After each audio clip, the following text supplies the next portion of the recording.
Thanks for listening to The Derivative. This podcast is provided for informational purposes only and should not be relied upon as legal, business, investment, or tax advice. All opinions expressed by podcast participants are solely their own opinions and do not necessarily reflect the opinions of RCM Alternatives, their affiliates, or companies featured. Due to industry regulations, participants on this podcast are instructed not to make specific trade recommendations nor reference past or potential profits, and listeners are reminded that managed futures, commodity trading, and other alternative investments are complex and carry a risk of substantial losses. As such, they are not suitable for all investors. Welcome to The Derivative by RCM Alternatives, where we dive into what makes alternative investments go, analyze the strategies of unique hedge fund managers, and chat with interesting guests from across the investment world. It's massive, simple calculations. Right? It is literally, in our case, and this is what all of what we call natural language processing is, you're just comparing words. That's all you're doing. You're just comparing words and grammatical structures. Now, as it happens, right, if you've got 1,000 articles, and each article's got 1,000 words, that's 1,000 factorial to compare every word to every other word. That's 500 billion calculations you got to do. Yeah, you need and that would be a small, AWS. Right? But now that you've got this massive computing processing power, you can do that in a second. It's crazy, but that's what's driving all the advances, at least in what we're seeing. It's not like, say, some people are inventing some super brain or inventing cold fusion. It's taking these old ideas, these old principles, and applying massive computing processing power to it, and marrying that with people who understand markets.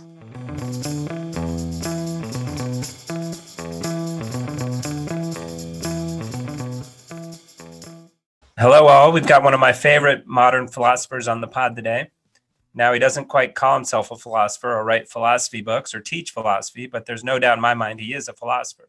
He makes his readers think, he makes them uncomfortable, he makes us see the game and not just the players or the score. And I'm talking, of course, about Dr. Ben Hunt, who founded Second Foundation Partners and writes for the incredibly insightful Epsilon Theory. So welcome, Ben. Thank you, Jeff. It's great to be here. Thanks for that introduction. I really appreciate that. No worries. I'm a philosophy major, so it right on, brother. Very good. Some of your stuff hits me from time to time more as philosophy than market musing. And I'm a little under the weather today, so apologize for the listeners for my voice being a little scratchy. But we're going to dig deep and get through it with Ben. How are you feeling? You're out in Connecticut? Yeah, I live out in the woods, man. So it's a little easier for me to stay isolated, let's say. And I've got 4 daughters. We've got 3 of them at home right now, and one of them will be coming back for the long Thanksgiving and Christmas break pretty soon from law school. So. It's pretty tough out there. But we try to. They're all H names, right? Yeah, it's such a conceit. We started off with a Harper Hunt, and then went to Hannah Hunt, and then once you got 2, we were stuck with it. So, then you had to do it. No Helen Hunts though. No. Haven and Hallie to you remind me of being out on the farm. We tell my dad, we're like, he's 76 or something out in Arizona. And we're like, he's been practicing social distancing for 30 years. He'll be just fine. You got it. Now, my wife's from Texas originally. I'm from Alabama. And, we moved out here because, as my wife said, I don't want to see our neighbors. And how big's the farm? Oh, I call it a farm. My grandfather was a real farmer, and he would laugh, for me to call this a farm, right? Because it's a money pit and a hobby is what it is. I think it's about 44 acres, which is, pretty big, in Fairfield County, Connecticut. But it's that's about 43.8 more acres than I have here in Chicago. There you go. But look, it's chickens, it's sheep, it's goats, it's bees and horses and dogs. It's they're movable works of art more than they are far more than a working farm, for sure. I get it. Although if society all falls apart, you're in the lead versus the rest of us. I'm ready, man. I think all of us have a guys of a certain age, we start, having these kind of anti-fantasies about defending the homestead from the roving motorcycle gangs. But And I'm ready. what's with the bees? I never read about that anymore. But remember, the bees were all dying because of cell phones or something. Is that still a thing? Yeah. Actually, bees in general are making a comeback of sorts. That colony collapse disorder or disease, whatever was causing it, is still around. But in absolute numbers, the bee populations are ticking up again after some period. So it wasn't the cell phones. It was not that we know. Because we got 5G. way more now. 5G. We got to worry about 5G, of course. That's true. I'm kidding. So give us a quick personal background, if you could, of where you've been and how you got to creating Epsilon Theory. Yeah, it's been a long path. My wife says it's hard for me to keep a job, and that seems to be the case. I started off as an academic. I mean, I wasn't in philosophy per se, but I was in the oxymoron of political science, which is, this weird bastard child of history and economics with a, fair amount of philosophy thrown into it. When I was in academia, so I got my PhD and I was a professor for 10 years, I was much more on I'll call it the science side of political science. And the older I get, though, the more I've gone over to I'll call it the history, or as you said, the philosophy side. Yeah. Of political science, because it is quite the oxymoron. I think pretty much all of social science is pretty silly when it comes to the science part of it. Although I certainly understand that the impetus is just trying to figure out the world, trying to figure out what are the patterns that exist in our human worlds, whether that's the human world of voting, whether that's the human world of markets and investing. And I think that's something that certainly your audience has in common with me and so many other people in this world of investing, is we're trying to figure out the patterns, right? You're there, you see what are the rules that we're operating in here, and that's what we mean by edge, that we've got some insight into the patterns that exist around, like I say, either the human interaction of investing and money, or as we've seen a lot about recently, around voting and elections. So that's always been kind of the driving force for me. Like I say, I did it in academia through graduate school, and then a professor for 10 years. Where were you a professor? NYU at first, and then tenured down at SMU. And SMU, the country club down there. Yeah. Dallas is. I love Dallas. That academia, of course, is a church, and it's for someone. And again, I think this describes probably a lot of your listeners as well, Jeff. We've got that entrepreneurial bug, and it is a bug. It's not a feature. It's a bug. I mean, If you've got that entrepreneurial bug, you can't help yourself but try to start companies or start new things. And that was certainly the case for me in academia. I started a software company, ended up leaving academia, being which seems like a weird thing for a political science history person to start a software company. Well, that was always my thing, right? It was a self-taught programmer and trying to figure shit out. I think that's what most academics have in common. For me, it was, again, kind of more on that science programming side of things. And look, we did well with the company. I left academia. The company's still kicking around. Started another company. What was its software? Very boring stuff, which was wonderful, right? Because we started the software company we started the company in March of 2000. So I think on the very day that the NASDAQ broke, we started our software company. Nice. But it was such boring stuff. It was trying to do novel things with parts catalogs and schematics for construction equipment rental companies, right? I mean, I can't imagine something more boring, right? But because it was boring, it had a real need and niche.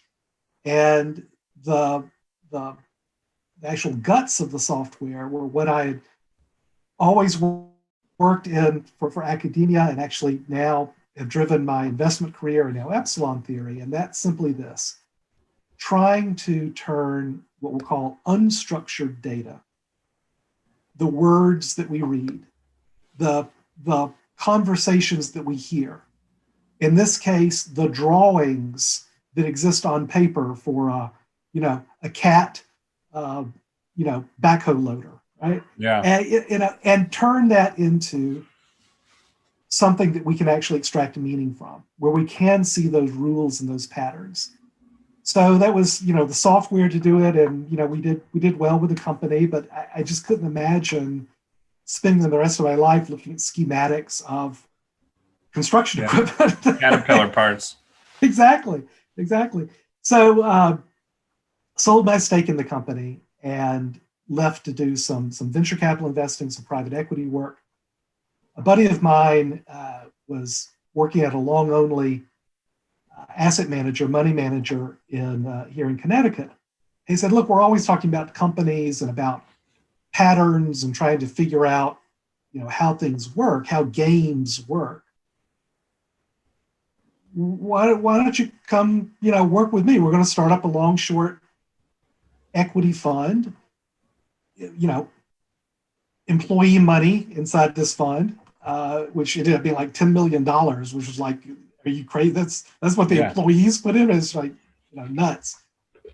And only in Connecticut. Yeah, exactly, right. And say, well, this is the biggest game there is. It's the game of markets. And so that was very intriguing to me, to try to figure out this game, to try to figure out how we take unstructured data, unstructured information, the stuff you hear, the stuff you read, the stuff you talk about, and what are the patterns in the way that influences and impacts us as investors. So, it was a baptism by fire for me in 2005, starting this little hedge fund.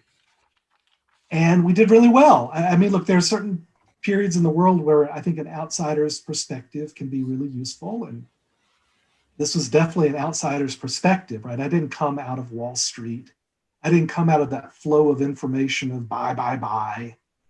And, we did really well in 05. We did really well in 06. We did really well in 07. And then we did great in 08. And that really made us, made the fund. So we, the money came, really flowing in after that. I mean, I think the fund we got close to $1 billion in the fund. And I think this will be an experience that's been shared by, a lot of your listeners and a lot of the people we've had on the show. March of 09, it's like you went to the wall and you just flipped a switch on our returns. Yep. They just flatlined, right? I mean, we never lost money for our clients, and that's something I'm really, to this day, really proud of. But from March of 09 on, it's single-digit returns, charging, 1.5 and 20, which is just right. While the market's turning out 20 to 30. Yeah. So I mean, our clients stuck with us because we had, like I said, we saved them in 2008, and we never lost the money. And so in 08. 08, we were up like 25%, net. For a long short, that's impressive. A lot of long shorts got taken to the woodshed. Yeah, because we did have a different perspective, but even that perspective stopped working for really making money in March of 09. So by 2011, we made the very difficult decision, and again, I'm sure my wife is still forgiving me for this, but we gave all the money back. We gave all the money back to our clients. And in retrospect, as hard as that was at the time, it was, from a business perspective, is probably the smartest thing I ever did, because I'm so, for two respects, right? We never lost the money, but I feel certain if we had just kept on going, we would have. It wasn't, our approach, I'll call it kind of a value-oriented, catalyst-oriented approach, didn't work. It just, our shorts got killed and our longs went up, but just up with the rest of the market. And it was... but it's like the ultimate trust builder, right? Of like an honesty approach of like, I'm giving you your money back, where every other hedge fund manager is calling them, asking them for more of their money. Absolutely. And that's if there's one piece of advice I've got for anyone in this business, it's that give the money back. well, basically, yes. I mean, the idea is this. This business we have chosen, to use a Godfather term, right? It can create a wonderful life for you and your family and your children and maybe your children's children. Really can. You are in this for the long haul. And the one thing you can't recreate in this business is your reputation. If you never want to go all in, and you never want to do anything that's going to break your reputation. If you just do that, this business over a lifetime is just incredibly personally rewarding, not just monetarily, but every other way. You work with the smartest people in the world. You're always trying to figure out problems. It's a great business to be in, but you've got to have that trust in that that reputation. And that's everything. We've been talking a lot on here of whether managers should change their stripes or go out of business. Mm-hmm. From an investor standpoint, I'd love for you to just give me that one thing I want you for in the portfolio. But if that goes 10 years without making money, what's the management firm supposed to do? Right? It's hard for them to make that long stretch and kind of risk their whole careers and their business just to provide that one piece to you. But then that's kind of a weird problem overall in the market. If everyone's changing their stripes, they're kind of converging to the same point, and nobody's just providing these sole risk premiums, so to speak. No, look, Jeff, that's exactly right. And my strong advice is, be authentic, right? And do your thing. Yeah. And so, look, we gave the money back because I wanted to try to figure out, how do you make money? How do you make alpha in this environment that our old way of doing things, a catalyst-oriented, a fundamentals-oriented approach, it does not work.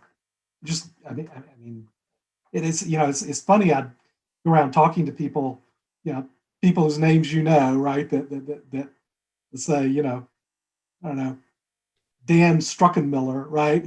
Talking to him in like 2012, and I say, look, it's Fed driven.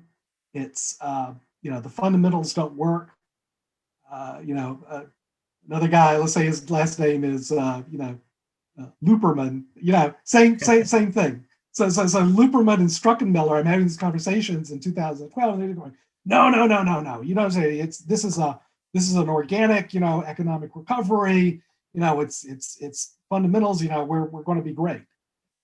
And now, fast forward to the last year or two, these two guys, they're at the front on CNBC banging the drum. No, fundamentals don't work. It's all the Fed, and please give it to us. So it's so important, I think, to when you feel it in your bones that the world has changed and what you do well isn't working for your clients, give the money back before they require it back of you. Right. Before they ask. It's the thing to do. I swear to God, it's hard at the time, but it preserves your career in this business and your ability to maintain that authenticity, because that's everything in this business. So sorry, I derailed the whole bio there, but then you no, not at all. Then you ended up at Salient. Yeah, well, I was in a position where, we wound down the hedge fund, and I was trying to figure it out. And that's when I started writing Epsilon Theory. So I wrote the first note called it a manifesto. I mean, how grandiose and self-absorbed is that, right? Yeah. I mean, how ridiculous is that? You just watched Jerry Maguire, probably. That's right. So anyway, I wrote this note. I sent it out to like 100 people, clients, friends. It's like that old Police song, right? Where you throw the message in a bottle, and the next morning you come back and there are 100 bottles washed up on your shore. Yeah. And that was really the reaction to this, to say, look, what we're doing doesn't work. I think I've got an idea for what might work, which is to pay attention again to unstructured data, to narratives, to the stories that we're told, and try to figure out, well, let's not just kind of wave our hands at it and say, oh, it affects us. Let's actually try to measure it and try to figure out, well, what are the rules of that? What are the rules of when, Bernanke says, oh, green shoots and the market goes way up, or, Draghi says, we will do whatever it takes. And we go from, limit down to limit up, just on the basis of these words, which never translated into actual policy or things. How does that work? Right? Let's try to figure that out. And so with, just word of mouth over, the last, 7 years, that 100 people has become, 100,000 people to, read my stuff and, talk with them and try to figure this out. But yeah, I wanted to try to find a perch where I could still be involved in markets, right? Not just sitting in my, farmhouse here in Connecticut, right? So, I found What's the farm equivalent of an ivory tower? The exactly. hay bale tower or something. Exactly. So yeah, Salient, an asset manager based down in Houston. They were a client of mine in the hedge. They were an investor in my hedge fund. So that's how I knew them. And so I joined them as their, chief risk officer and chief investment strategist and the like. And it was a great perch for me, where I didn't have to sell, but I could be useful to them to open doors for what they had, which were, is 40 Act mutual funds, separately managed accounts, mostly around the MLP space, which was, hot then in 2015, but is a very different story today. We had some good memes around that of like, but the yield. Yeah, exactly. And weren't they doing some trend following stuff too? Is how we got. They were absolutely. Way back when. So had a risk parity strategy, which, I'm still a big believer in that. And I live just down the street from the whole Bridgewater crew. So we were, only like, 1/1000th the size of the Bridgewater, all weather fund. But yeah, we did that. We did some trend following. It was a wonderful place.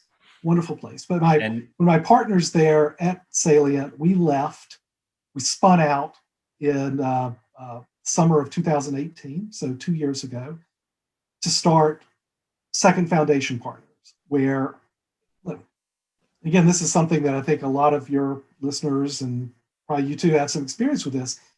If you're going to try to do something new, and we really are trying to do something new with Second Foundation Partners, both with what we publish, both with our research, it's very hard to do that from inside the belly of the beast, right? It's very hard to do that from inside a mainstream structured asset manager.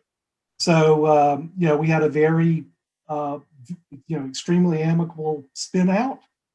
Took all the intellectual property that I had around Epsilon Theory and our research. My partner from Houston came up and joined me up here in Connecticut, and that's what we do full time now. It's research around narrative, and it's publishing within Epsilon Theory. That's what. And so, from outside looking in, it seemed to me you were talking too much about Trump being a lunatic and some of this stuff, and then and then the split happens. But you're saying that wasn't the case. It looked like they were like, dude, you can't be saying all this stuff on our. Not at all. Look, I've only good things to say. Even about the compliance officers at Salient. No way, I don't believe that. Nope, nobody has good stuff to say about a compliance. Okay, not the compliance officers, not the VPs of no. Well, I can't say nice things about them. Right, the anti-creativity officers, or another name for them. Exactly. But yeah, to me, it seems just looking, what you do now, the shackles are kind of off. Now you Absolutely. able to say anything you want. You're not worried about stepping on toes. Is this going against what we're trying to sell to the advisors with the left hand while we're saying this with the right hand? Jeff, the coin of our realm today is authenticity. And if you're not authentic, if you're waffling or you're saying something because it supports some other aspect of your company, people sniff that shit out, from a mile away. 100 miles. From 100 miles. Yeah. So again, in the kind of, I didn't mean for this podcast turned into kind of like, career advice, but I like it. That's an important part of one, right? Don't compromise with your voice. Don't, because you can't walk that back.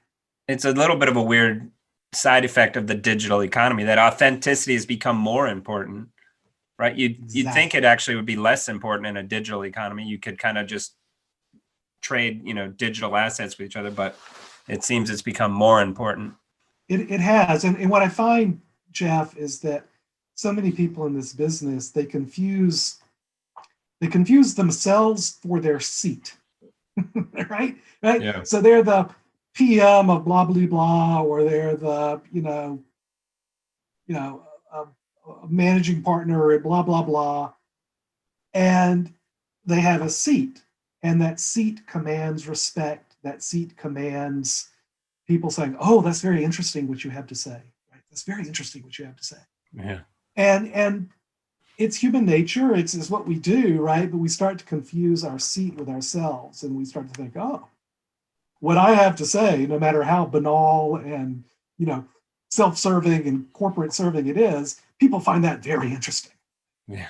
And if you ever find yourself outside of that seat, so many people learn so quickly. It ain't you. Now you need to say something real. Yeah, exactly.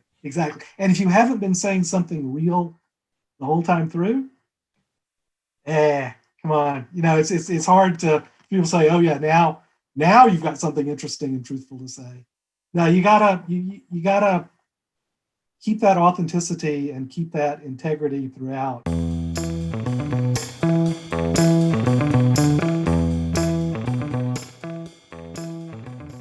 And so, and you're CIO of Second Foundation, but you guys aren't actually investing or allocating. You're just well, look, I mean, we're a registered investment advisor, and we have part of our research is to design systematic models, investment models based on our narrative research, and then I'll say license those models to large asset owners, pension funds, large investment managers, and the like. We're not taking custody of anyone's funds. You're exactly right in that respect, right? I'm never going to run a hedge. I'll say never, but I'm never going to run a 40 Act mutual fund again. I'll say that, right? And I can't imagine that I would ever run a hedge fund again, right? I mean, you age in dog years when you have custody of someone else's money, and it's also I do want to write about whatever I want to write about, and if that's politics, I want to write about politics. If that's philosophy, right? Not worried about if that. You pissed off your big investor number 7 or whatever. Yeah, and it's not just pissing off big investor number 7. You're right. There's that. I think we should draw a little cartoon character of big investor number 7. Big investor I have a picture 7. in my mind. Yeah. We all have that big investor number 7. Yeah. But it's not just about pissing them off. It's that if you are a trader, if you're a discretionary PM, and your responsibility is OPM, other people's money, then by God, they deserve to be authentic. You better be managing that OPM all the time, right? That needs to be your focus. Yeah. And I'm not prepared to give up on all the other things I want to do in my life to have that monomaniacal focus on managing someone else's money, because that's what it takes if you're going to take that role.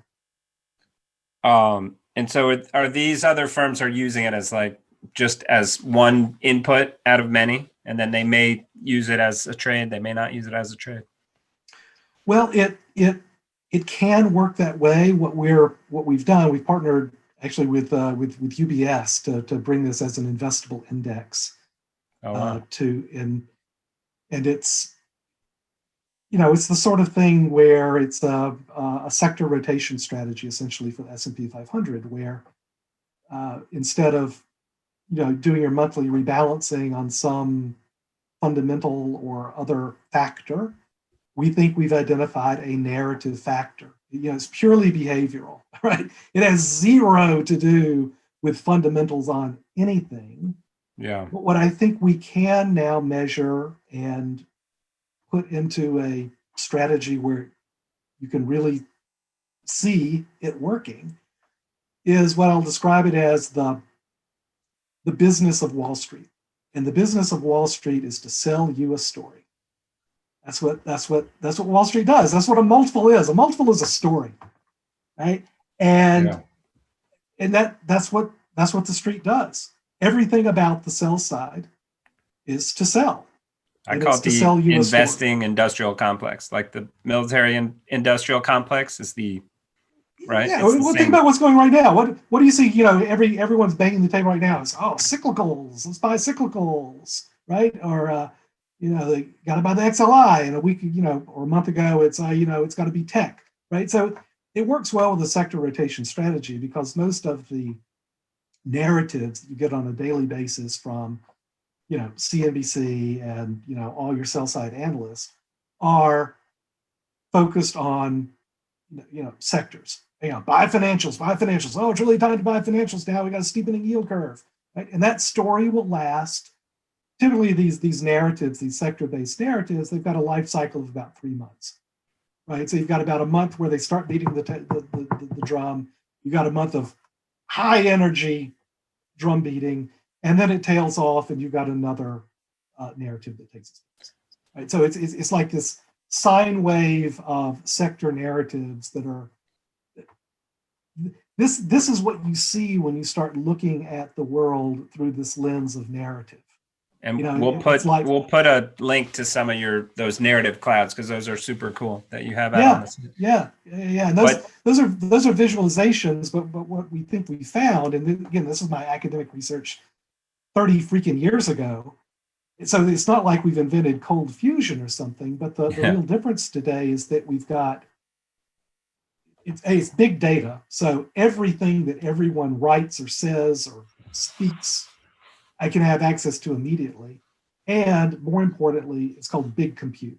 My ability to just tap into AWS or Azure or what have you and get infinite, computer processing power. The rare Azure reference. Right. You're our first guest to ever mention Azure. To ever mention that? Yeah. Well, it's amazing, right? They're utilities. You just plug in the wall and you can have infinite computing processing power. On demand. Because that's the other secret about all this stuff is that, everyone talks about AI and machine learning and all that stuff. Yes, all that exists, right? All that exists.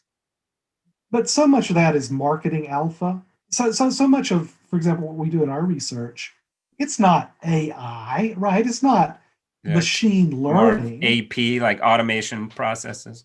It's massive, simple calculations. Right? It is literally, in our case, and this is what all of what we call natural language processing is, you're just comparing words.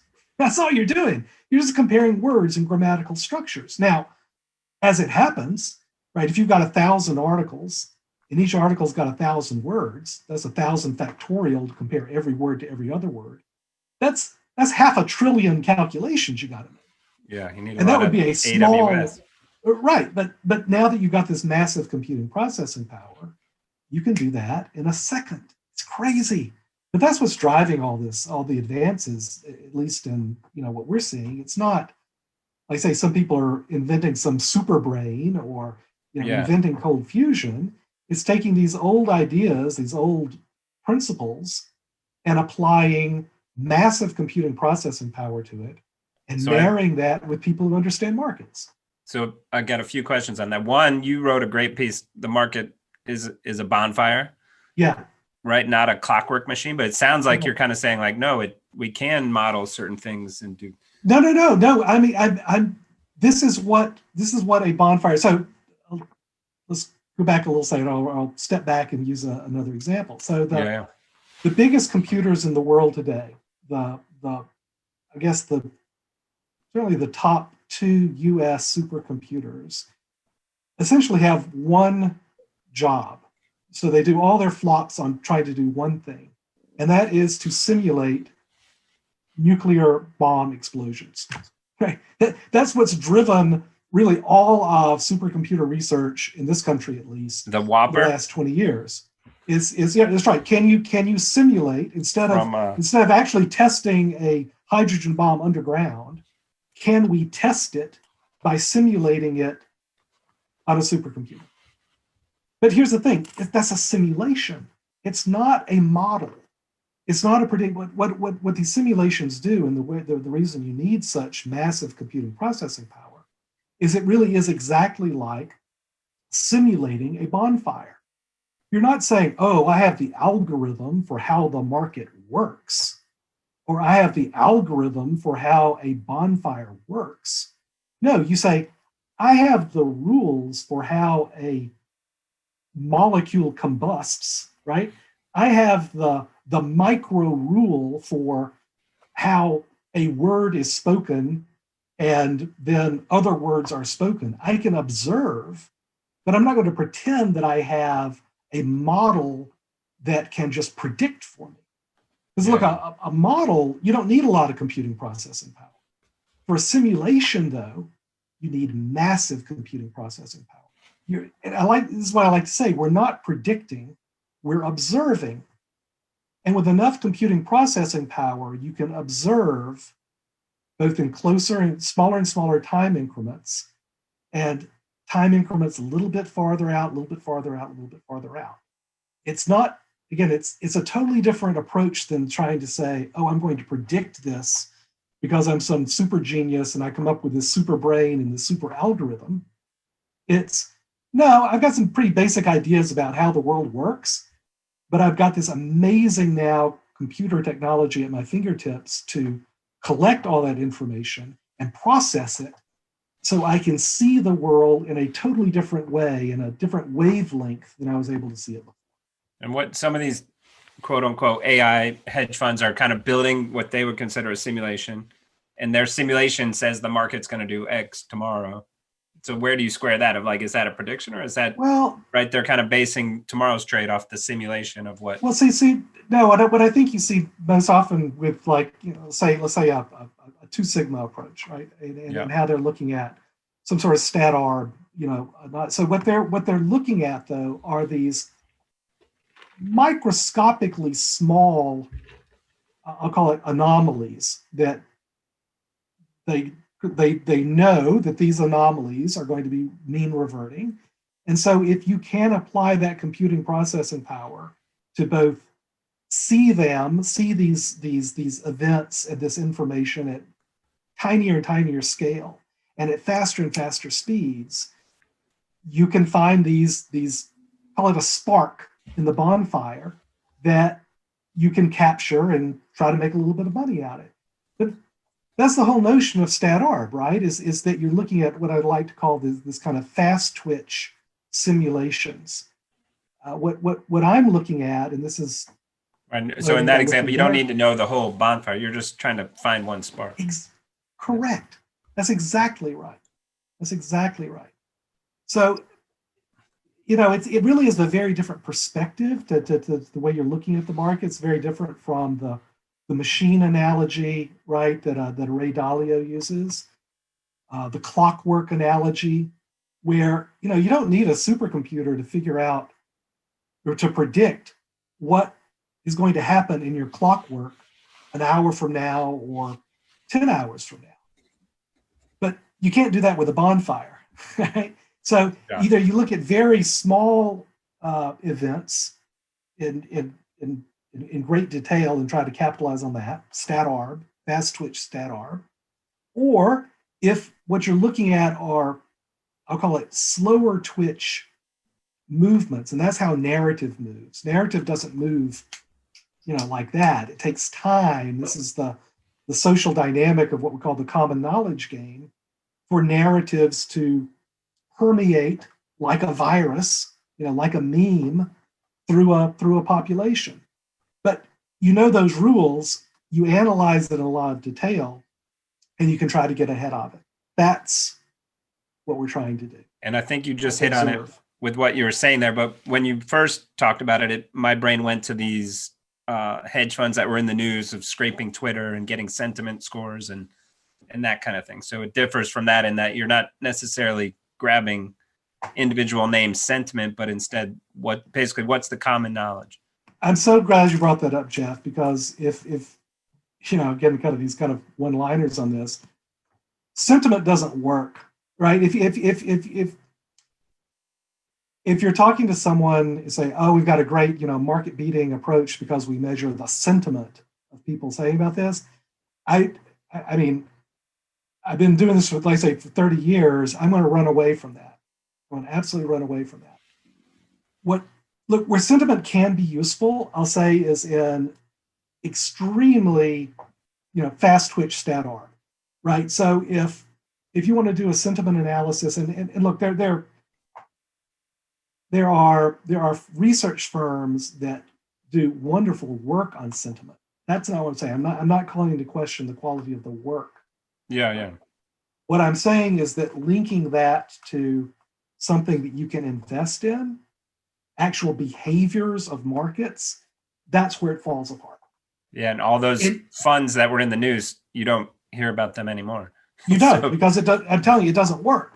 Yeah. The only place that I found that sentiment really works, and again, some of the bigger hedge funds do this, and they do it really well, is on the really fast twitch stat arb stuff, right? So an announcement comes out, and if you can react in a 10 milliseconds to both analyze, did this announcement, this Fed speech, say something weird and different, and how does that work, and is there an ARB opportunity here, and I can hit that, then you can do it.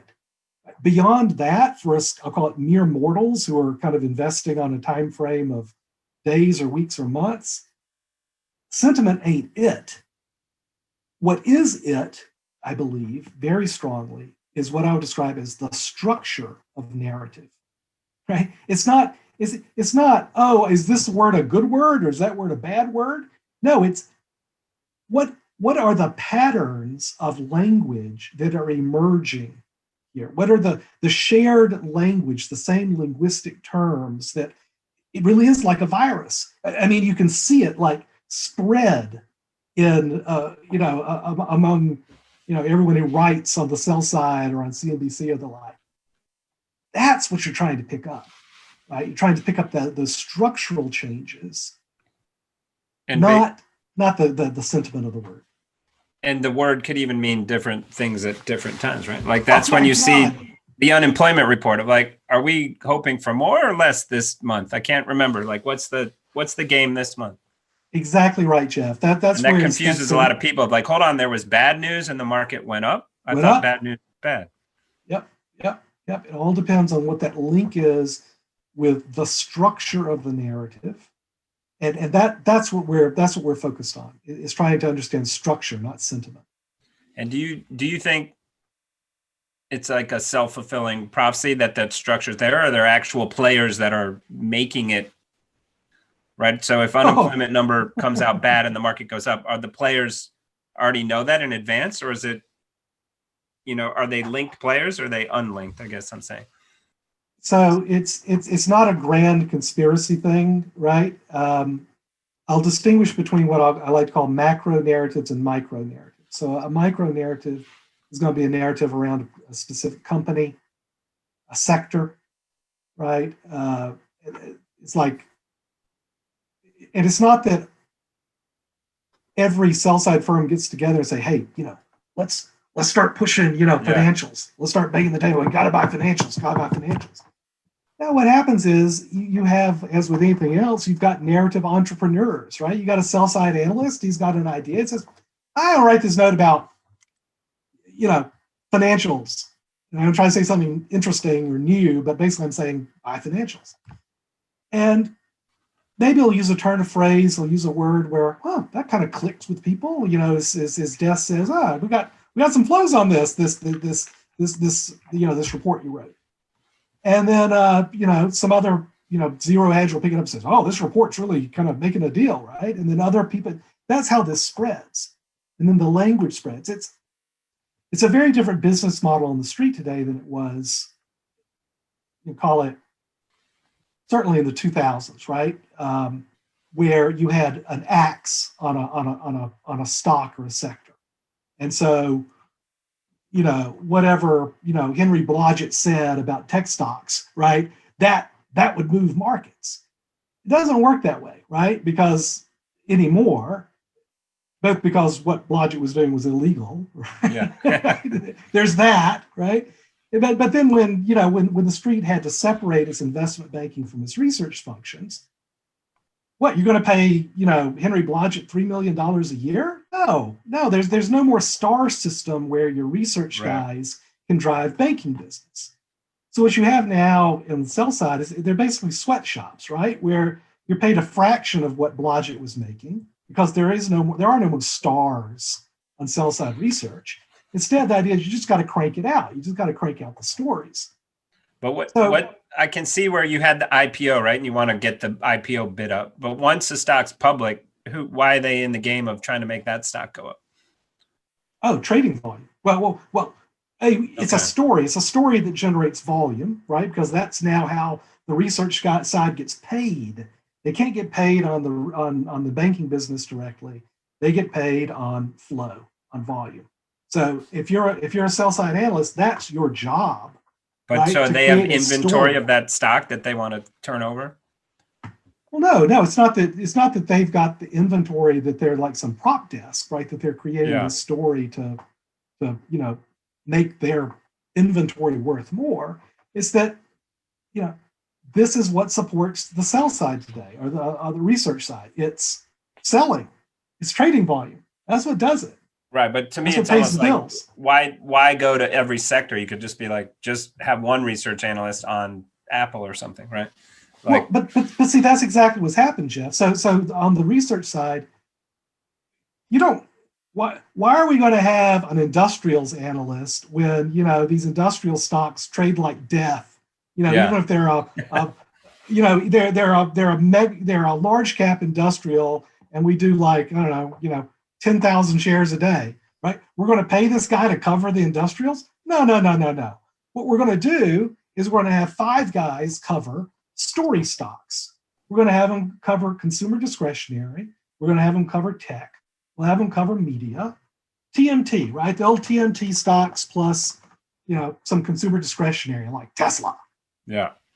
Do that, right? And so that's what you've had. There's no more sell side coverage on, industrials and material stocks. Yeah, and like doesn't Pittsburgh exist. Paints or something. Right? Yeah, it doesn't exist. And so that was another question of, has the whole move, right? What's the FANG is like 25% of the S&P now or something. Like, does that lessen your value or your research of sector to sector in that sine wave, right? If it's all in one, if the narrative's all about FANG just goes up by FANG, right? It seems like that would lessen the narrative approach. No, because everybody needs a better mousetrap when it comes to S&P 500, right? Our business is one of relative returns. So it's right? I mean, if you can outperform the S&P 500 by an iota, by any sort of incremental amount, all the money comes to you. Yeah, you'll buy an island someday, right? Exactly. And so that's what it's what everyone's trying to do. You're trying to say, okay, do you have that idea, that factor, that special sauce, right, that can allow you to do a little bit better than the broader overall market? And it's taken us a long time. That's why I shut down the hedge fund, right? It's trying to figure, well, how can you make money? What is a source of alpha in this world? And I think It really is narrative. It really is understanding behaviorally how we respond to these stories that are the core business of Wall Street. Well, I'll say one other thing, because we trade some emails around this, and there was another story out in the Journal today about SoftBank and trading, the tech stocks and the FANG stocks. Yeah, I was going to ask that next. Of like, yeah. So it's to your question about can you start a snowball going downhill? And the answer is absolutely you can. And so my belief, and I think there are a lot of, I'll call them discretionary traders who do this today.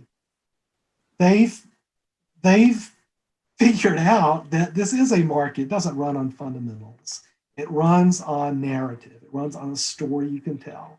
And one way to create a story, one incredibly powerful way to create a story, is to try to hit a stock, an option, right? So, to try to create some movement, to start a snowball rolling down the hill, and try to get that snowball to pick up its own inertia, right? To become a really big snowball down at the bottom of the hill where you've been waiting, right? So I absolutely think that there are these firms, I think SoftBank's one of them, right, that intentionally is trying to roll, a dozen snowballs down the hill every day, and they're trading it.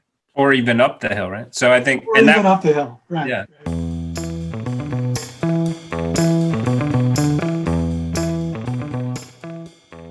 The big market narrative right now, every time you see a big move up and down, is dealer hedging, dealer gamma, right? And it was like the market moved to that level like a moth to a flame because that's where all the gamma was. So it just, to me, it seems a little too cute, a little facile. Too. Yes. And it is. And it is, Jeff. And it's a narrative couched in actual data, right? Of like, well, that's where the options volume. So it's very intriguing. It's very alluring. But yeah, what are your thoughts on, besides what we just said, of like the data portion of that? So look, there is well, first of all, let me preface this. I'm not an options trader, right? Jeff, you have forgotten more about options than I'll ever know, right? And, guys like, you've had them on like Squeeze Metrics, right? And, or, Ben Eifert or something like that. You're at a, you put it this way, right? They see the game differently. They do, right? And it's like, my partner, Rusty Gwenn's from Texas, and he cooks an amazing barbecue, right? He's a great barbecue chef. All right. I can cook a barbecue, right? I mean, I know the recipe for a barbecue. I know the definition of Vanna, right? But I've never been in the kitchen, right? I don't really know what it is, or how does one experience Vanna or any of these kind of second level Greeks. And you don't have a barbecuer with a hitch, right? right. And Rusty does, right? So that's the thing. So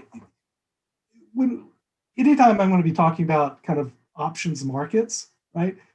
Please, don't. I mean, I'm not at the level of a barbecue. I think my point is maybe it's always been there, but it was in the background. But now it's in the press. Now it's front page. Now it's the story, and that's what I do understand. That's what I can't understand, right? Because look, the truth is, there is such a thing as gamma and gamma squeezes, and delta hedging. That's a real thing, and there is a real mechanistic impact to market prices from that. Right?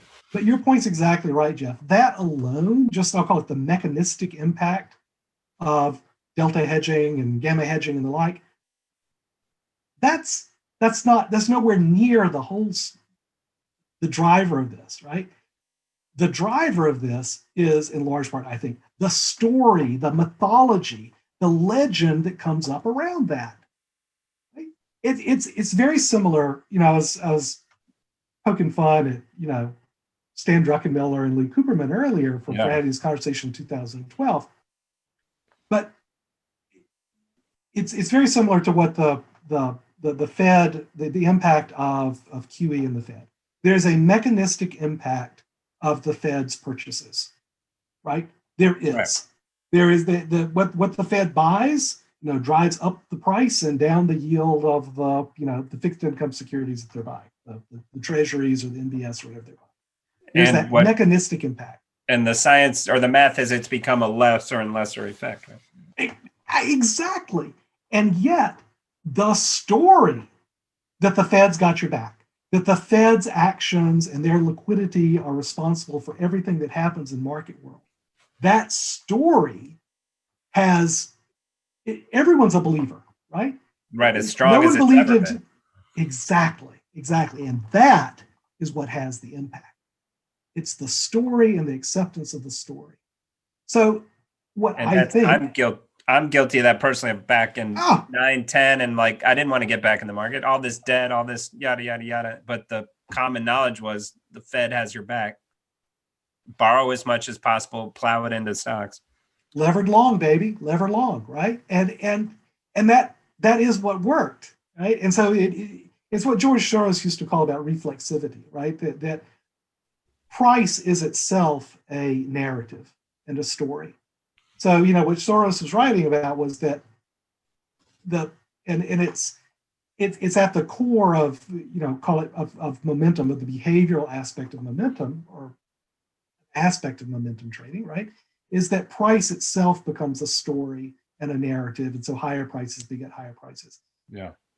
What I'm talking about is that notion of reflexivity and the impact of story, but beyond just the story that price tells, but the stories that CNBC tells, and the story that every sell-side analyst tells, and the stories that we tell ourselves, right? When we're talking the most dangerous of all. The most dangerous of all. So one last kind of story to kind of pull this together. I think most of us who are involved in markets have a rough sense of how Vegas odds work, right? So what we know is, okay, the line on a game, it's trying to balance out the people who are betting on one side versus the other, right? So if a lot of money, if the Pats are favored by 3.5 points, and a lot of money comes in on the Patriots, then that line will go down to 3 points, right, or 2.5 points. That's how these betting lines work. That they're just evening out the amount of money that's being bet on both sides of the line. In truth, though, that's not exactly right.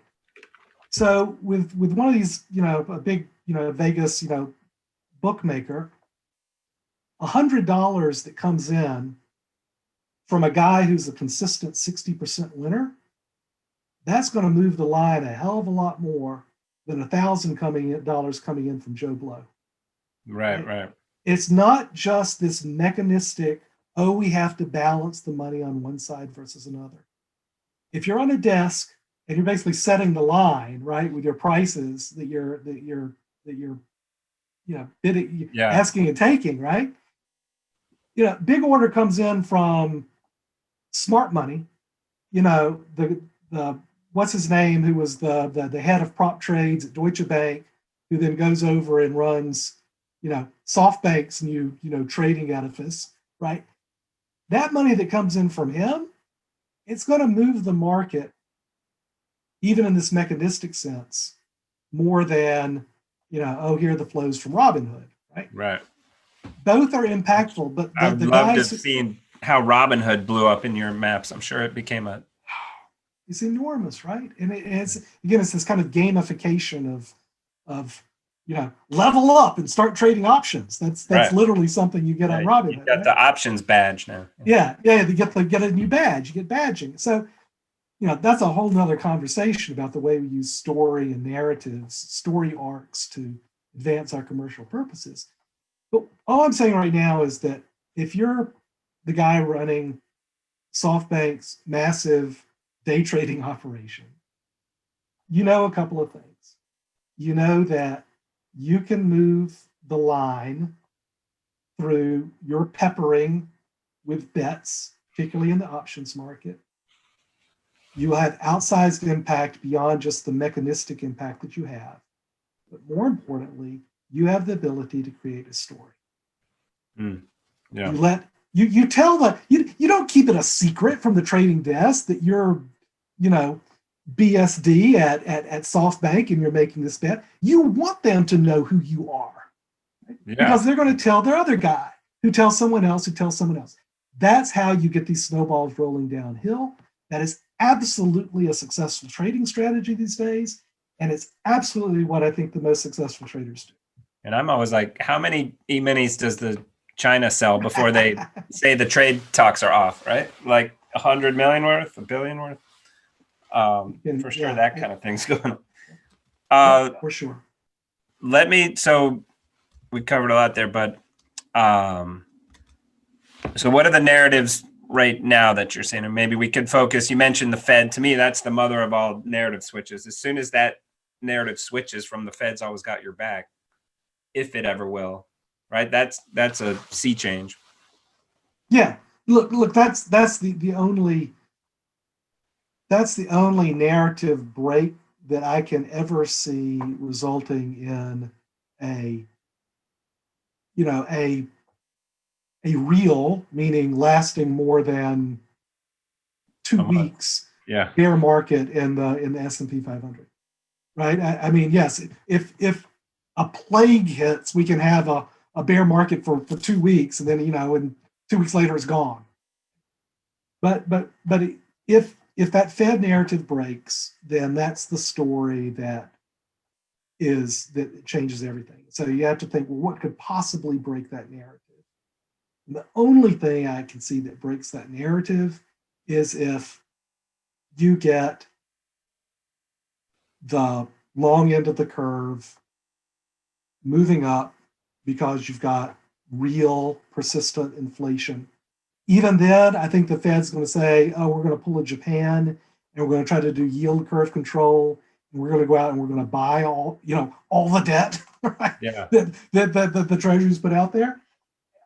This has been the big thing I've written about for there. Our capital markets have been transformed into a political utility. They're a political utility. And if that breaks, if the notion that the capital markets are a political utility breaks, it will be because the Fed cannot control some aspect of this. It's like trying to push a beach ball underwater in your pool, right? It always pops up somewhere. Except this time, if you can put a lid on the entire pool, you can keep that beach ball underwater. And if you got everyone around the pool to agree that they'll never see it popping up. That's what it takes. That's to me, like it not only has to have some actual thing happen, but everyone has to switch, and no one in the game wants it to, they don't want the music to stop. No one ever wants the music to stop, right? And that to me was the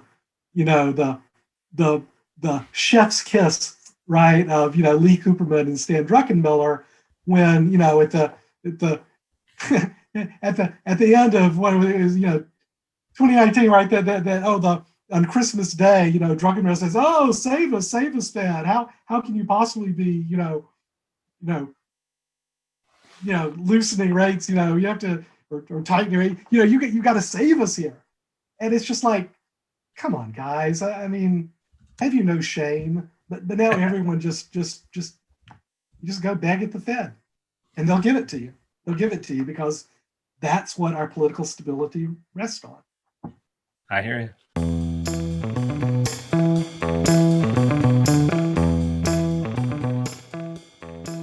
So we'll wrap up soon, but I wanted to give you some props for all the work you've done and sent out all the N95 masks. Thank you, Jeff. Tell us a little bit what you've done there and how many have gone out. So let us feel good about the world for a sec. Well, exactly right. I mean, we started this in March when it was clear that the N95 masks were not getting to the people, the heroes on the front lines, the doctors, the nurses, the EMTs who needed this sort of armor. And, I won't go through the whole litany of why the equipment wasn't getting trickled down from federal stockpiles and the like. Read the Grifters Part 1 or 2? Which one was? Kodak was Part 1. Grifters Part 1 was Kodak. And All right. Drifters Part 2 was the N95 masks. But so we started, we like to call it an underground railroad of N95 mask supply, where, we had people in China. They were they're employees at Intel, and they just wanted to help. So we were buying them. They're like American citizens or Chinese citizens? Chinese citizens working for an American company. That wanted to help. Yeah, we want to help. We really want to help out. It really will make you feel better about the whole world. Yeah. And so they'd go. There were limits on how many they could buy as a person and how many they could ship out. So we're getting like dozens of little packages every day with 50 masks inside. Like there to the farm, or where were they coming? There to the farm. Yeah, we cleaned out our garage and set it all up to be this kind of repackaging facility. And now we've gotten some good orders. We get like 50,000 masks at a time. So we've got a good supplier, and we test the masks, with a big university hospital just down the road, and to make sure it's good quality. And then we've connected with now over 1,400 clinics and hospitals, fire departments, police departments, shelters, prisons, and we send them 100 or 200 masks at a time, because we're not sending it to their corporate warehouse. We're sending it straight to the docs and the nurses and the EMTs. They then share it with their team. We've distributed over 160,000 N95 masks to 1,400 clinics and hospitals and shelters and prisons, like I say, emergency departments in 49 states. We send out about 4,000 a week. Who's the missing state? It was actually Alaska. Alaska was the missing state. The Dakotas got picked up this last week, but now, I'm sure we'll have some to Alaska pretty soon. That's great. And so, and you were early, from my opinion, from what I was reading on Twitter and whatnot, you were early to the COVID. You were pointing out the stats, and it would brought into stark relief to me. There's people in my life and world of people who get geometric versus arithmetic, right? That was the whole game to me of like, what do you mean? There's only 4 cases. We don't need to worry about it. I'm like, well, 4 becomes 8, 8 becomes 16. Jeff, you're exactly right. I mean, people who live with geometric progressions in their lives, like traders do, you kind of got a sense of the math or how this works. They got it. They really did get it. And so I'm really grateful to the support, because we raised a little over $1 million back in April to fund all this. And there was a wide range of giving, but 90% of it was from this financial investment community, which I'm incredibly grateful. And how have you been handling all the haters? I see you retweet some of them, right? It's unbelievable. The people are just unbelievable. It's unbelievable. I don't get it, right? You're just trying to do good in the world, and they're coming at you. And it's hard, right? I mean, I like to say I've got a thick skin and it doesn't bother me, but it does. It does. I mean, I'll get a dozen nasty emails or tweets every day. I block them all, and two more come up. It's frustrating. It's become politicized, as everything else has in our world. So, which is so terribly unfortunate. And that'll be our next podcast. By both. It's been politicized by the Dems too. But man, it's okay. They're enough. When, like I say, when we raise that money, and there's the immediate outpourings, that the only time it's ever been easy to raise money in my entire life. It's never easy to raise money, right? This was easy. Boom. This was easy. And you're still doing it. You're still getting the masks. Oh yeah. Like I said, we got. That's crazy to me that there's still a need for that, right? More we than haven't ever, sorted that out yet. Well, here's what's different, Jeff. The really big metro hospital systems, they're good. They're good. So like Columbia Presbyterian in New York City, they don't need they did in March. They needed our masks. Yeah. Absolutely, they did. But they don't need our masks anymore. So if you're in a big metro area, so Chicago, right? So, Cook or whatever, the big hospital systems in Chicago, they're good. What's not good is any hospital or any clinic outside of a big metro area, right? If you're a rural clinic, you're an EMT and department in some decent sized town. They're the ones we're sending all our stuff to because they're still not getting it. Which is crazy. Well, kudos to you for putting all that together and helping all those people out.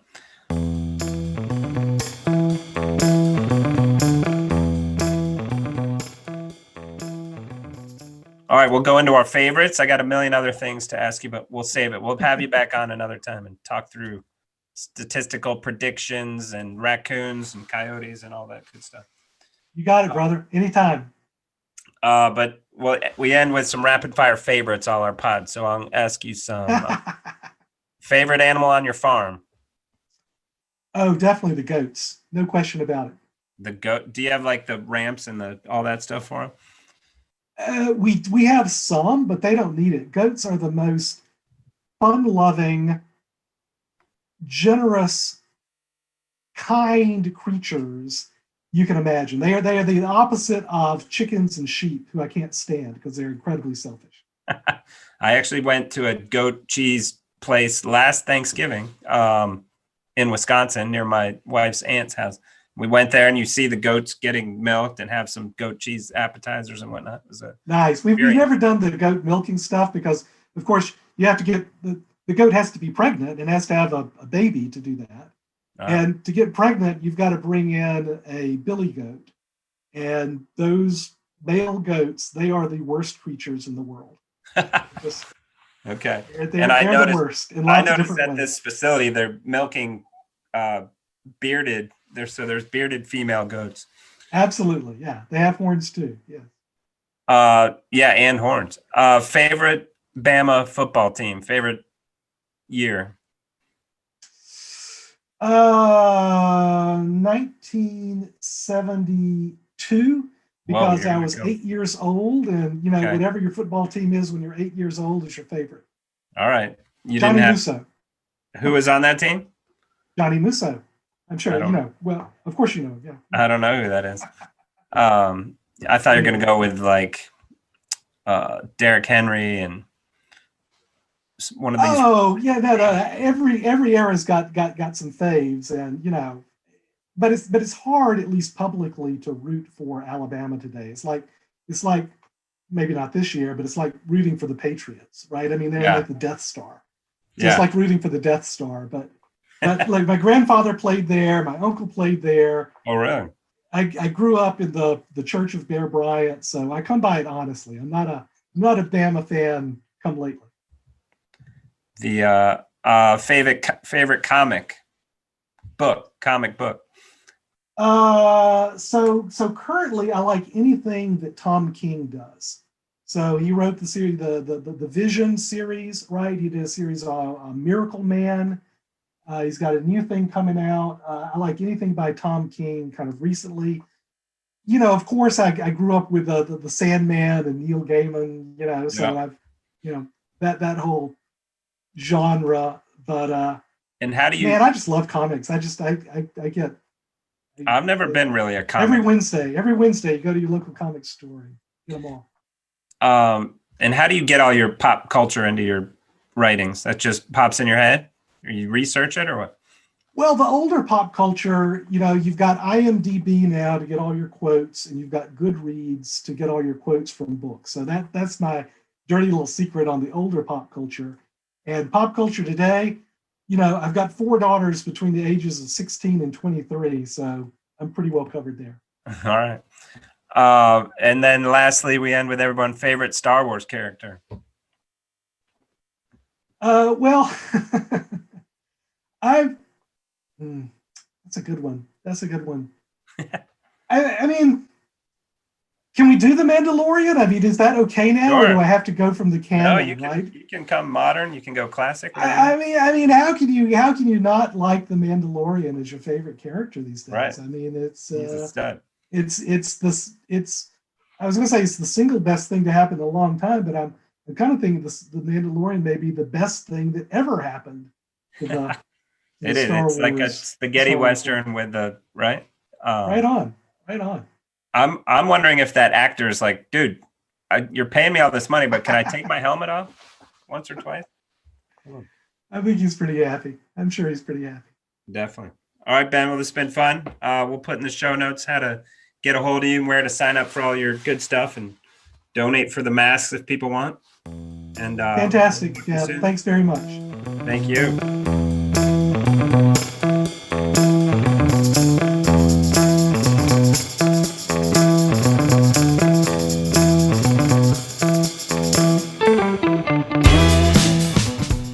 You've been listening to The Derivative. Links from this episode will be in the episode description of this channel. Follow us on Twitter at RCMAlts and visit our website to read our blog or subscribe to our newsletter at rcmalts.com. If you liked our show, introduce a friend and show them how to subscribe. And be sure to leave comments. We'd love to hear from you.